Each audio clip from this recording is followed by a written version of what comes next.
Euzu billahi mineşşeytanirracim. Bismillahirrahmanirrahim. İnnel hamdelellahi ve nahmeduhu ve nestainuhu ve nestağfiruhu. Na'uzu billahi min şururi enfusina ve min seyyiati a'malina. Men yehdihillahu fela mudille lehu ve men yudlil fela hadiye lehu. Ve eşhedü en la ilahe illallah rabbi vahdehu la şerike lehu ve eşhedü enne Muhammeden abduhu ve resuluhu. Amma ba'd. Evet kardeşlerim, Allahu Teala nasip ederse bugünkü ders konumuz şirkin nevileri ile alakalı olacak. Özellikle şirk konusu. Çünkü Allahu Teala'nın 7 helak edici günahtan bahsettiği zaman ilk söylediği eşşirku billah. Allahu Teala'ya şerik koşmak, Allahu Teala'ya ibadette, duada, herhangi bir şeyde bir varlığı, bir putu, bir taşı, bir türbeyi, bir zatı, bir insanı, bir beşeri ortak etmek, onunla denk tutmak gibi vasıfları ona atfettiği zaman neuzu billah şirk fiilini işler. Onun için şirkle alakalı ulema sözlükte şöyle demiştir: ortak olma anlamındadır. İstilahta ise zatında, sıfatında veya fiillerinde bir şey Allah'a denk tutmak, ibadetleri ondan başkasına yapmak veya Allahu Teala'nın yetki ve sıfatlarını başka bir beşere, puta, kabire, zata, kime ne olursa olsun vermektir ki bu İslam hukukunda nedir? Allah muhafaza şirktir. Ve şöyle bir durum vardır kardeşler. Şirk fiilini işleyen ve şirk üzerine ölen bir insanın bütün geçmiş amelleri boşa çıkar.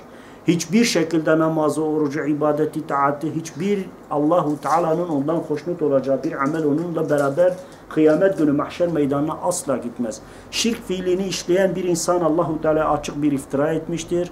Allahu Teala herhangi sıfatta veya isimde veya başka bir şeyde bir şeyi şirk koşar veya ortak edinirse Allahu Teala yeryüzünde yapılmış en büyük iftiradır. Mesela dikkat ederseniz kardeşlerim, İslam hukukunda Hristiyan, Yahudi, deist, ne derseniz deyin. Yani mesela Zerduş'tur, Şamanist'tir, yeryüzündeki bütün dinlere İslam hukuku onlara ehli kitap muamelesi yapar. Hiçbirine karışmaz, müdahale etmez. Ancak Allahu Teala Tövbe suresinde şirki ve şirkin bütün kalıntılarının yok edilmesi konusunda mutlak hükmü vardır. Neden diyeceksiniz? Çünkü şirk Allahu Teala yapılan en büyük iftiradır. Hem Hz. İbrahim Aleyhisselam'a, Hz. Muhammed Aleyhisselatü Vesselam'a, Adem Aleyhisselam'dan günümüze kadar herhangi bir şirk fiilini onlara atfedip bunu yapan insanlar hem Allah'a hem ve Allah'ın Resul ve Nebilerine de ne yapmış olur? Büyük bir iftirada bulunur. Onun için İslam hukukunda bütün alimlerin icma ile söylediği ki Nebi Aleyhisselatü Vesselam'ın da bu konuda sünneti haktır. Yani kesinlikle şirk fiilini işlemiş ve şirk üzerine ölmüş ve şirki mutlak olan bir insanın bütün amelleri boşa gider. Allahu Teala nezdinde hiçbir güzel amel ve hasenat ona yazılmaz. Aynı keza şirk bağışlanması mümkün olmayan en büyük günahların en büyüğüdür. Yani Allahu Teala Kur'an-ı Kerim'de şirk müstesna her türlü günahın affı vardır. Her türlü hatanın günahı vardır. Neuzubillah, zina, faiz, kumar, ne derseniz deyin. Allahu Teala nezdinde kişi Allah dilerse affedeceğini, ama şirk fiili ile ölen bir insanın kesinlikle ve kesinlikle artık onun kurtuluşu yok. Onun için ebedi bir cehennem, mutlak bir cehennem vardır. Ondan dolayı ulemanın açık ve net olarak söylediği, Müslüman bir insan herhangi bir şirk fiili yaptığı takdirde ondan tövbe ve istiğfar ederek dünya hayatındayken dönmekle mükelleftir. Dönmediği takdirde Allahu Teala Nisa 48. ayet-i kerimede açık ve net olarak kesinlikle ve kesinlikle şirkin affedilmeyeceğini, şirk ameliyle yaşayıp şirk ameliyle ölen bir insanın ebediyen cehennemlik olduğunu ve en önemlisi Allahu Teala'ya yeryüzünde atılabilecek en çirkin, en ağır iftiranın da şirkin kendisi olduğunu, herhangi bir insanı, türbeyi, kabri veya bir zatı veya bir şahsı Allahu Teala'ya herhangi bir sıfatta veya Allahu Teala'nın herhangi bir vasfıyla atfedip onu Allahu Teala'ya denk bir vasfa çıkardığı andan itibaren bu şirk fiili işlenmiş olur. Onun için ayet-i kerimede İnnallâhe lâ yeğfiru en yuşrike bihi ve yeğfiru mâ dûne dâlike limen yeşâe ve men yuşriku billahi fekad iftara ithmen ve azîme diyor. Doğrusu Allah kendisine şirk koşulmasını asla affetmez. Ondan başkasını da dilediği kimsenin günahını bağışlar. Allah'a şirk koşan kimse büyük bir günah ile iftira etmiş olur diyor. Yani demek ki فَقَدْ اِفْتَرَى اِثْمًا عَظِيمًا, yani en büyük bir iftira ile Allahu Teala'ya nedir? Günah işlemek fiili olarak tarif edilir ve Rabbim bunun üzerinde bir günah kabul etmiyor. Ondan dolayı Nebi Aleyhisselatü Vesselam sahih hadislerinde açık ve net olarak bütün dualarında, bütün amellerinde her zaman Allahu Teala'ya şirkten sakınmış, şirk konusunda dualarda bulunmuş ve bu konuda Tirmizi'de, Sahih-i Buhari'de, Sahih-i Müslim'de ve değişik bütün kaynaklarda Peygamber aleyhissalatü vesselam şirk konusunda uyarıları, münebbihatları ve ikazları mevcuttur. Hatta aleyhissalatü vesselam Tirmizi davet 4'te verdiği bir rivayette Allah'ım bilerek şirk koşmaktan sana sığınırım. Bilmediğim şeyler hususunda da senden bağışlanma dilerim. Yani ben hata eder de bilmediğim herhangi bir konu olur da ben bu konuda senden bağışlanma diler ki Peygamber aleyhissalatü vesselam bir konuda Allahu Teala'ya sığınıyorsa burada demek ki gerçekten Müslümanlar için çok önemli. Zaten okuduğumuz ayet-i kerimede de Allahu Teala kesinlikle ve kesinlikle şirk fiiliyle yaşayan ve şirk üzerine ölen bir insanın kesinlikle ve kesinlikle affının söz konusu olmadığını söylüyor. Hatta mesela şöyle bir durum var kardeşlerim. Biz davetçiyiz. Herhangi Kur'an ve sünnete, İslam'a aykırı veya kişinin amelini zayi edecek veya kişinin amelini tehlikeye sokacak bir davranışı bir insanda gördüğümüz zaman ona münebbihat, nesihat, uyarı ve ikaz yapmak zorundayız. Bu bizim dini bir sorumluluğumuzdur. Biz bundan sorumluyuz. Neden diyeceksiniz? Çünkü her Müslüman bir çobandır ve her çoban kendi sürüsünden, çevresinden, akrabalarından, komşusundan, dostundan merhabalaştı, selamlaştı ve kendisine Müslüman kardeşim dediği insanlara bir şekilde ikaz etmek, nasihat etmekle mükelleftir. Aynı keza Tirmizi'nin 3392 hadis numarasıyla verdi ve Nebi Aleyhisselatü Vesselam'ın özellikle bazı konularda Allah'a sığınmıştır. Allah'ım senden başka hiçbir ilah olmadığına şehadet ederim. Ki bu tevhiddir. Nefsimin şerrinden şeytanın şer ve şirkinden sana sığınırım demiştir. Çünkü şirki en çok telkin eden şeytanın kendisidir. Ve aynı keza Nebi Aleyhisselatü Vesselam'a dayanarak ne diyor ulema? Diyor ki şeytanın 100.000 hilesi vardır. Bunun 70.000'i rahmani gözükür ama insan onunla harama ve günaha girer. Mesela geçen gün bir kardeşim aradı bana diyor mesela bizim Doğu ve Güneydoğu'da diyor ki işte falan yerde mesela türbeler var veya kişiler var ve aslında içinde kimin yattığı bilinmeyen garip evler var. Diyor ki ya bir çocuğumuz hastalanmış benim babam gitmiş oraya hayır atfetmiş. Oraya işte kasem etmiş, oraya kurban keseceğine vaat etmiş, böyle şeyler yapıyor. Bunun hükmü nedir? Ben dedim böyle bir şeyde harcayacağınız her kuruş para yarın kıyamet günü Allahu Teala Allah göstermesin sizin için azap olarak döner. Çünkü Allahu Teala dışında hiç kimseye kurban kesilmez. Allah dışında hiç kimseye bir şey adanmaz. Bunu yapmak aslında ileride göreceksiniz. Nebi Aleyhisselatü Vesselam'ın hadislerinde de Kur'an ayetlerinde de açık ve net olarak bu konuda ikazlar vardır. Onun için şeytanın şer ve şirkinden Allah'a sığınırım deme sebebi budur. Çünkü bazen insanlara şeytanlar ve cinler musallat olur. Sonra gelir onların diliyle konuşur derler ki ya falan türbeye, falan ölüye, falan kimseye gideceksin. Orada bir gece yatacaksın. Orada yatacak kurban keseceksin. Ve Allah'ın izniyle o zat, o kabirde yatan sana yardım edecek, seni iyileştirecek diyerek insanları şirke, Allah'a isyana sürükler. Bazen de şeytanlar bir insana musallat olur. Onun üzerinde bir hal, bir kuvvet, bir durum oluştururlar. Ona belli bir sıkıntı verirler ve rüyasına gelirler. Bir türbe gösterirler, bir yer gösterirler, bir şahıs gösterirler. Git orada şifanı bulacaksın der. Ve bu insan Allahu Teala'nın Eşşafi ismine ters olarak Allah dışından birinden şifa istediği için bir noktada gizli bir şirkin bir fiili içerisine girmiş olur.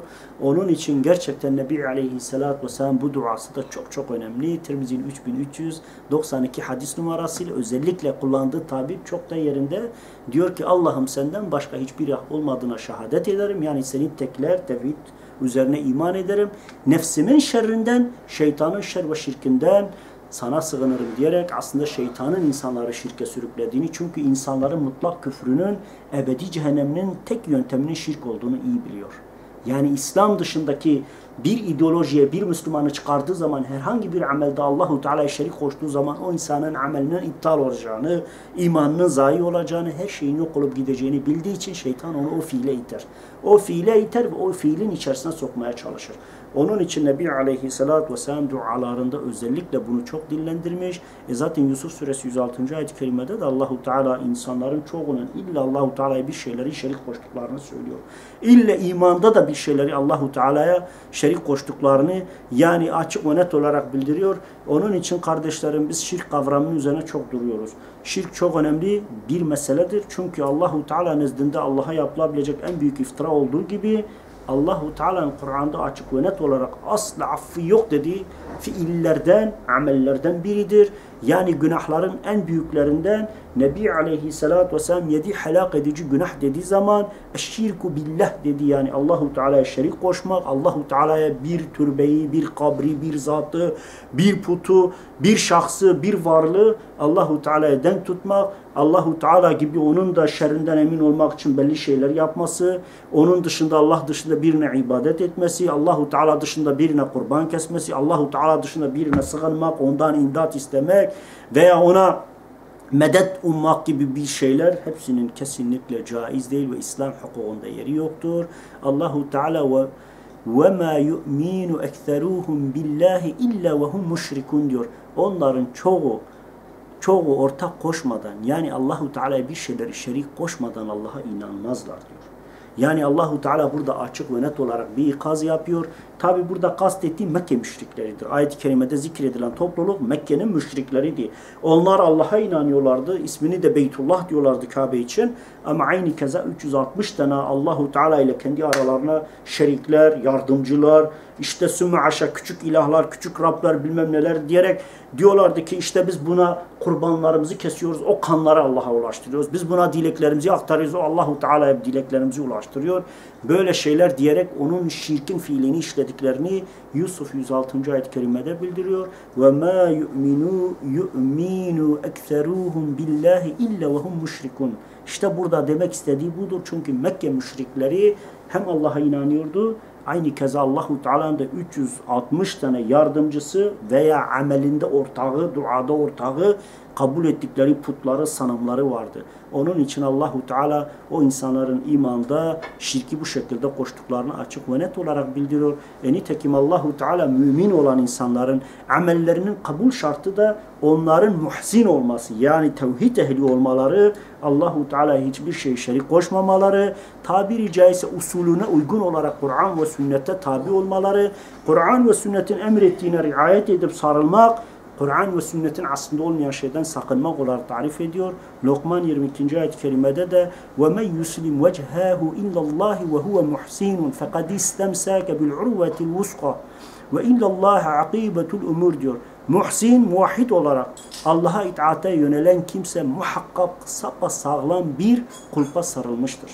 Yani Allahu Teala bir Müslüman hiçbir ameline, hiçbir fiiline istiyorsanız Riya kendi başına tehlikeli bir şeydir. İstiyorsanız riya, istiyorsanız herhangi uluviyet vasfı atfettiğiniz bir varlığı Allahu Teala'ya şerik koşmak olsun, her ne olursa olsun bir muvahhid, bir muhsin olan bir Müslüman bunların hepsinden kendini teberri eder, korursa ve gerçek anlamda Allahu Teala iman eder, ibadette ve amelde Rabbine hiçbir şey şerik koşmadığı takdirde en sağlam bir kulpa, yani imanını kurtaracağı, cennete müstahak olacağı, Allahu Teala'nın hoşnut olacağı bir yola ilhak etmiş olur. Yani Allahu Teala açık ve net olarak diyor ki Rabbinize bir şey şerik koşmayın. Allahu her ne amel ve her ne ihlas üzerine bir fiile yöneliyorsanız karşılığını Allahu Teala'dan, yaptığınız amelin de ecir ve cezasının da Rabbinizden olacağını, onun dışında kimsenin bir etkisi ve katkısı olmayacağına kanaat etmeniz gerekiyor. O da en sağlam kulp olarak diyor ve illallahi akibetul umur, bütün işlerin sonu mutlaka Allah'a döner. Yani şirk de olsa, salih amel de olsa sonuçta Allahu Teala'ya dönecek olan bir hakikat ve gerçekten bahsediliyor. Onun için kardeşlerim gerçekten öyle şirk kavramı basit bir mesele değildir. Evet, biz muayyen kavramlarda, yani muayyen kişilerin küfürle, şirkle itham etme konularında çok hassas davranmamız lazım, çok hassas olmamız lazım. Bizim buradaki şirki anlatmaktaki kastımız, biz Müslümanlar bilinçli olalım, bizden sonraki çevremizdeki insanlara bu bilinci aşılayalım. Elimizden geldiği kadar biz kendi ellerimizle kendimizi ateşe atmayalım. Çevremizde akrabalarımız, eş dostumuz vesaire bunları koruyalım. Bunları bir şekilde küfürden ve şirkten korunmalarını sağlayalım. Yalnız insanları muayyen olarak belli fiillerle onları atfetmek ve onları küfürle isnat etmek konusunda biraz hassas davranmak gerekiyor. Çünkü Nebi Aleyhisselatü Vesselam Mekke müşriklerinin küfrünü Allahu Teala da ortaya koymuş. Peygamber Aleyhisselatü Vesselam da ortaya koymuş. O bir gerçek ve hakikattır. Bugün yeryüzünde İslam'ın dışındaki bütün izm vizmler Allahu Teala'ya açıktan şirk koşanlar hepsinin küfrü konusunda bütün ümmet icma etmiştir. Ama böyle belli hatalar ve bid'atları veya İslam'ı yanlış anlama ve algılamalardan doğan bid'at ve hurafelerden dolayı veya bazen de fiilin kendisine şirk olduğu halde onun şirk olduğunu anlamayan cahil insanların durumu konusunda Müslümanların biraz hassas davranması gerekiyor. Aynı keza En'am suresi 102. ayet-i kerimede Allahu Teala şöyle buyuruyor. ذَٰلِكُمُ اللّٰهُ رَبُّكُمْ لَا اِلَٰهَ اِلَّا هُوَ خَالِقُ كُلُّ شَيْءٍ فَاعْبُدُوهُ وَهُوَ عَلَى كُلِّ شَيْءٍ وَكِيلٌ diyor. İşte Rabbiniz Allah budur. Ondan başka ilah, Rab, herhangi ona denk koşulacak hiçbir varlık yoktur. O her şeyin yaratıcısıdır. Yani tabiri caizse insanların icat ettiği putların da, varlıkların da, ruhların da, cinlerin de, şeytanların da veya kabirlerde yatan insanlarca böyle uluviyet atfedilip kurbanlar kesilen o ölülerin de hepsinin Rabbi, yaratıcısı Allahu Teala'dır. Öyleyse yalnız ona ibadet edin. Şimdi öyleyse yalnız ona ibadet edin kavramı açık ve net olarak Allahu Teala kendisi dışında hiç kimseye ibadeti, kendisi dışında hiç kimseye duayı, kendisi dışında hiç kimseye ibadet vasfına haiz olan işte kurban kesmek, aynı keza namaz kılmak, onun için oruç tutmak, onun için teslimiyet göstermek, namazdır, oruçtur, haçtır, zekattır. Buna benzeyen bütün ameller ve aynı keza ibadet vasfına giren bütün fiil ve bütün amellerin ve bütün davranışların hepsinin Allahu Teala'ya has olması, Allahu Teala için olması gerekiyor. Onun için biz Müslümanlar bak dikkat edin, Kur'an'ın kalbi Fatiha'dır. Ve Fatiha'da Allahu Teala özellikle günde 40 sefa istisnasız her Müslümana, her mümin ve Müslümana onları tekrar ettirir. Biz deriz ki İyyâke na'budu. Ancak ve ancak sana ibadet ederiz. İstiyorsanız dua, istiyorsanız namaz, istiyorsanız kurban. Çünkü ibadet vasfına sahip olan bütün fiiller sadece ve sadece Allah içindir. Ve İyyâke nesta'in. Ancak sana sığınır, ancak senden yardım isteriz. Dara düştüğümüz zaman senin imdadını umarız, bekleriz. Mesela bazen sağda solda böyle söylentiler duyarız. İşte adamlar sosyal medyada anlatır. Derler ki işte bir adam yok efendim sıkışmış başına bir bela gelmiş de yok efendim eşeği uçurumdan düşüyormuş da önce demiş ki ya filan kes, sonra demiş ki ya Abdülkadir Geylani, en son demiş ki ya Allah ve eşeği uçurumdan düşmüş, ölmüş, sonra gelmiş üzülmüş bilmem şeyhinin yanına gelmiş. Tabi bunlar hepsi iftiradır. Bunları aklı olan bir insan iddia ettiğinde Allah muhafaza imanıyla oynuyor. İşte şeyhi demiş ki niye üzgünsün evladım? Ya hocam işte ben eşeğim uçurumdan düşüyordu da işte biz seni çağırdık da yardımımıza gelmedin. Evladım demiş. Önce biz dedin. Biz tam eşeğini yakalıyor, kurtarıyorduk. Sen Abdülkadir Geylani deyince o bizden daha üstündü, daha alimdi, daha Allah'a yakındı. Biz de onun için şeye girdik. Tabiri caizse onun için saygıya girdik. Tam Abdülkadir Geylani yetişip de senin eşeği kurtarıyordu. Sen ya Allah deyince o da durdu. Allahu Teala da işini rast getirmedi. Tabiri caizse eğer bana havale etseydin ben kesin senin eşeği kurtardım ama maşallahu Teala'ya kalınca senin eşek gümrükteye gitti. Bu aslında baktığınızda var ya çok iğrenç bir şeydir. Yani Allah'ı aşağılamaktır maşallah. Çok iğrenç bir davranıştır. Ne demek ya sen Allah'tan çok mu üstünsün? Ki en önemlisi zaten böyle bir şey gayba girer ki gaybı Allahu Teala'dan başkasını bilmeyeceği konusunda İmam Ebu Hanife, İmam Şafii, Ahmed bin Hanbel, İmam Malik bütün ulema icma etmiştir. Bunun aksini söyleyen ancak aptaldır, başka bir şey değildir. İşte ondan dolayı bütün ibadetler yalnız Allahu Teala'ya olmalıdır. Allah dışında kimse ne uluviyet atfedilir ne büyüklük atfedilir. Evet biz alimlere saygı duyarız. İlim sahiplerine sevgi gösteririz. Onların olduğu yerlerde saygımızı koruruz. Çünkü onlar Peygamber Aleyhisselatü Vesselam'ın varisleridir. Ama asla ve asla ilah ve Rab değillerdir. Bunu hiçbir zaman unutmamak lazım. En'am suresi 102. ayet-i kerimede Allahu Teala buyuruyor. Aynı keza Nisa suresi 36. ayet-i kerimede وَاعْبُدُ اللّٰهَ وَلَا تُشْرِكُ بِهِ شَيْئًا. Allah'a tevhid üzere ibadet edin ve ona hiçbir şeyi şerik ve ortak koşmayın. Bu Nisa 36. ayet-i kerimede Allahu Teala yani ona bir şey ortak koşmayın derken Bir Müslüman mesela hatırlıyorsanız bizde bir cehalet vardı. Eskiden 90'larda, 90 öncesinde demek ki o kadar İslam insanlar içerisinde kaybolmuş ki bir devlet protokolünde bir başbakan, bir parti yöneticisi, bir partinin başındaki bir milletvekili bir yere gidince gidip ayağının altında kurban kesiyorlardı. Yani aslında o et yenilmez bile necistir yani. Mırdardır. Çünkü Allah dışında bir isimle, Allahu Teala dışında biri için kesilmiş bütün etler mırdardır, necistir yani. Öyle kesiyorlardı. Çok büyük bir sapıklıktı. Yani sanki o varlıktı, o yüce bir varlıktı. Ayak atmış da onlara şeref vermişçesine bu batıl hareketleri yapıyorlardı. Ama şu bir gerçek, bu hakikat ki kurban Allah'ın adıyla kesilir. Kurban Allahu Teala için kesilir. Kurban kesiliyorsa Rabbimin adı, Rabbimin rızası, Rabbime bir ibadet olarak yapılır. Eğer onun dışında bir amaç ve gaye varsa zaten o kurban mırdar olduğu gibi kıyamet günü o hayvan senden şikayetçi olacak. Diyecek ki ya Rabbi bu sana bir fiili, bir zatı, bir türbeyi, bir kabri şerik koştu. Bir de o günaha, o şirki, o batıllığa da beni alet etti. Diyecek ve şikayetçi olacak. Nebi Aleyhisselatü Vesselam hadislerinde ne diyor? Kurbanlarınızı kesin diyor. Gönül rahatlığıyla kesin. Çünkü o hayvan kıyamet günü sana dua edecek.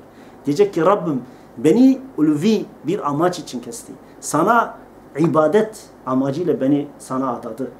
Ben bu konuda ondan şikayetçi değilim. Bizzat minnettarım diyecek. Ama aksi yapıldığı zaman neuzübillah ondan daha tehlikeli bir şey yok. Bir de ne dedik? Şirk büyük ve küçük olmak üzere iki kısımdır.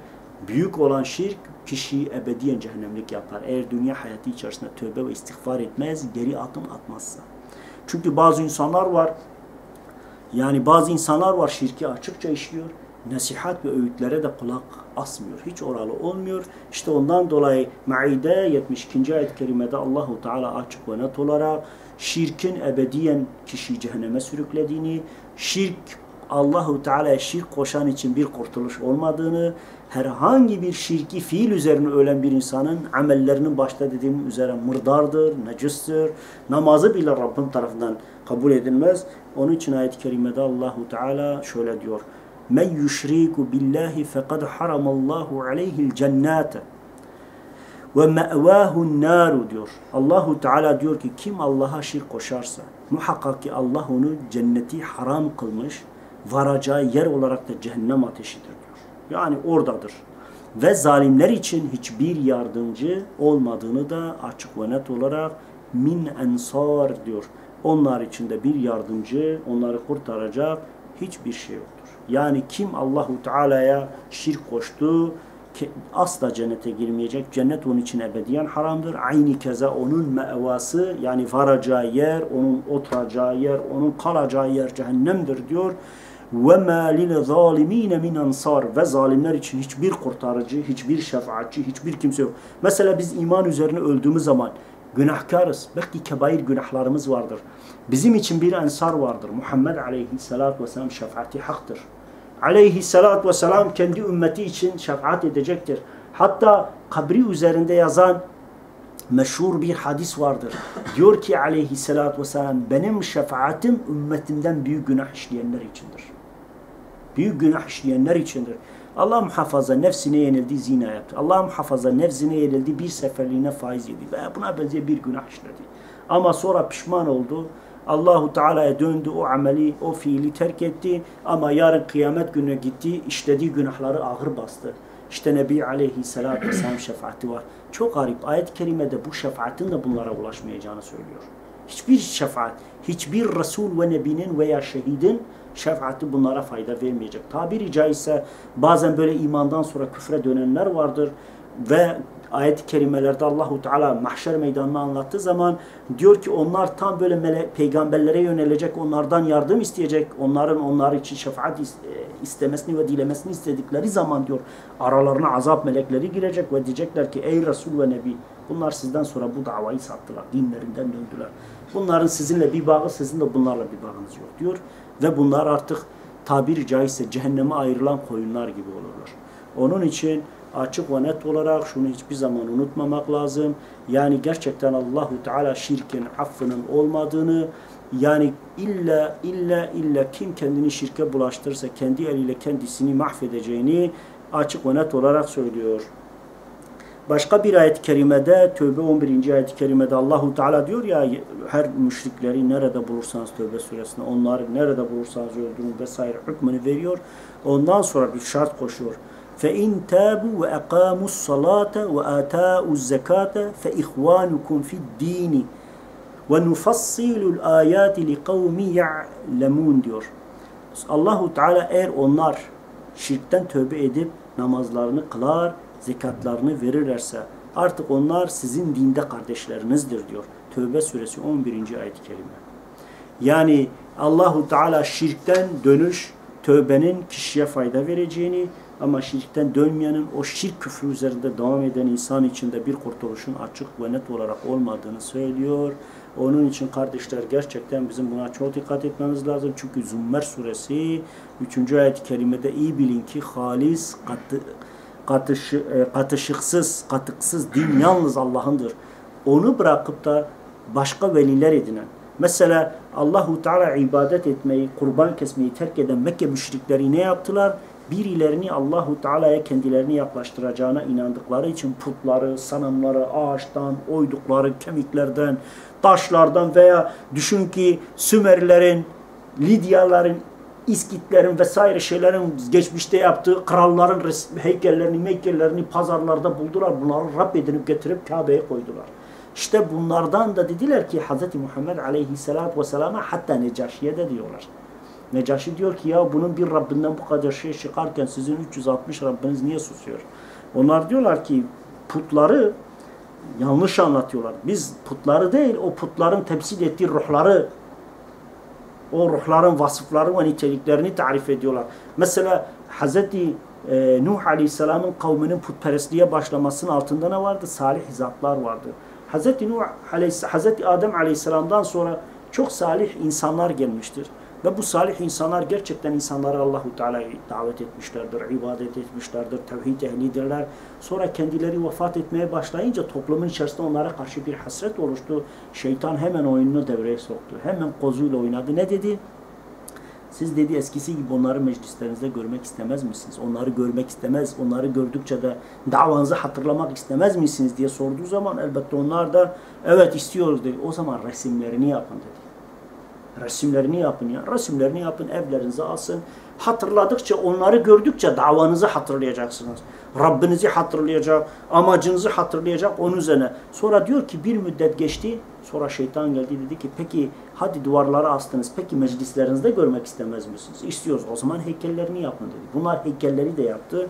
Sonra diyor ki bir iki nesil aradan geçti. Üçüncü, dördüncü nesil onlara tapmaya başladı. Ve şirk ve putperestlik gene başladı. Arkasından Rabbim yeniden Resul ve Nebi gönderiyor. Onun için aslında İslam hukukunu aşama aşama küfür bozar. Şeytan da insanları bid'atlarla, sapıklık ve delaletle Allahu Teala şerik koşabileceği fiillerle yoldan çıkarmaya çalışır. Ondan dolayı Müslümanın çok hassas olması gerekiyor. Yani hiçbir veliyi ve zatı veya kişiyi Allahu Teala'ya şerik etmemek, Allahu Teala'ya amelde ortak etmemek, bu konularda hassas olmak lazım. Evet, biz Allah dostları vardır, alimler vardır, güzel insanlar vardır, İslam'a hizmet etmiş yüz binlerce büyük zat vardır. Bugün sahabe, tabi'in, etba'u tabi'in ve bugüne kadar gelmiş bütün ulema Allah'ın dini ve şeriatı için mücadele vermiş, canlarını, mallarını, hayatlarını Allah'a vakfetmiş binlerce alim vardır. Eğer biz bunları tanıyorsak elbette bunlara karşı bir sevgimiz, bir muhabbetimiz, bunlara karşı bir hürmetimiz, saygımız olur. Ama asla onlara uluviyet atfetmeyiz. Böyle bir şey tehlikelidir. Hem bizim imanımızı götürür, hem de bizim yansımamızın neticesinde bizden bu batılı öğrenenlerin de imanı gider. En tehlikeli olan da bizim sebebimizle birileri batıla yöneldiği andan itibaren kıyamet günü biz paçayı daha kurtaramayız. Şimdi insan kendi yapınca farkına varıp tövbe etse belki kendi kurtarır. Yarın yapa bir de toplumlara aşılamaya başladığı zaman daha Allah ona hidayet nasip etmez yani. Çünkü bile bile dini tahrif ediyor. Onun için Allahu Teala hükümlerinden başkasını kabul etmek, bunları benimsemek, meşru görmek, itaat etmek ve muhakeme yapmayı da kabul etmiyor. Hiç bu konularda da Allahu Teala hiçbir şey şerik koşmamak lazım. Hatta biz ne dedik? Geçmişte dedik ki kardeşlerim parlamento seçimlerinde kalkıp Allahu Teala dışında birilerinin kanun yapmasına, kanun çıkarmasına onay vermek, onu desteklemek, fiilin kendisi şirktir. Allahu Teala da böyle bir şirk fiilini hiçbir Müslümana nasip etmesin.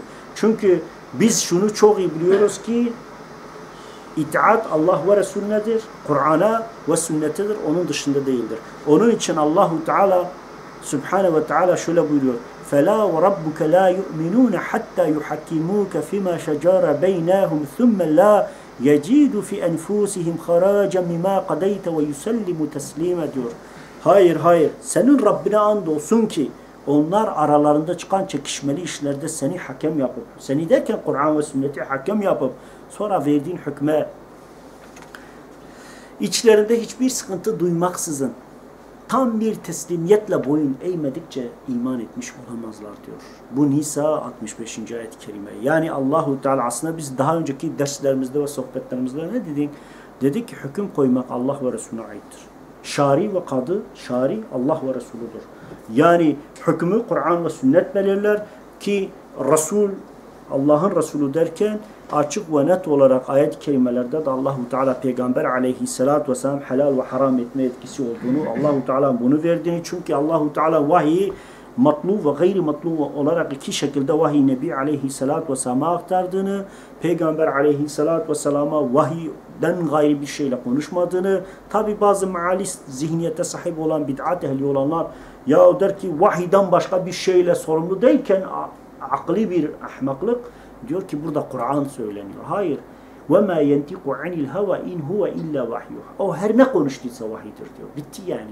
Burada o zaman Peygamber aleyhissalatü vesselam Kur'an'da konuştuğu da Allah'ın ayet ve kelamında konuştuğu vahiy olduğu gibi aynı zamanda hükmettiği konuda da vahidir. Mesela burada Allahu Teala siz gerçek anlamda iman etmiş sayılmazsınız. Ancak Muhammed aleyhissalatü vesselam hükmettiği, hakkınızda herhangi bir konuda hükmettiği, hükmü ortaya koyduğu konuda tam bir teslimiyet göstermedikçe mümin olamazsınız, iman etmiş olamazsınız demekle de Peygamber aleyhissalatü vesselam da bir şari olduğunu, kanun koyucu olduğunu, onun da hükmettiği konularda Müslümanın ona da itaat etmekle mükellefiyetinin mutlak olduğunu söylüyor. Onun için bazı sapıklar var, derler ki ya siz diyorum Allah'a Muhammed'i şerik koşuyorsunuz. Sümme aşağı.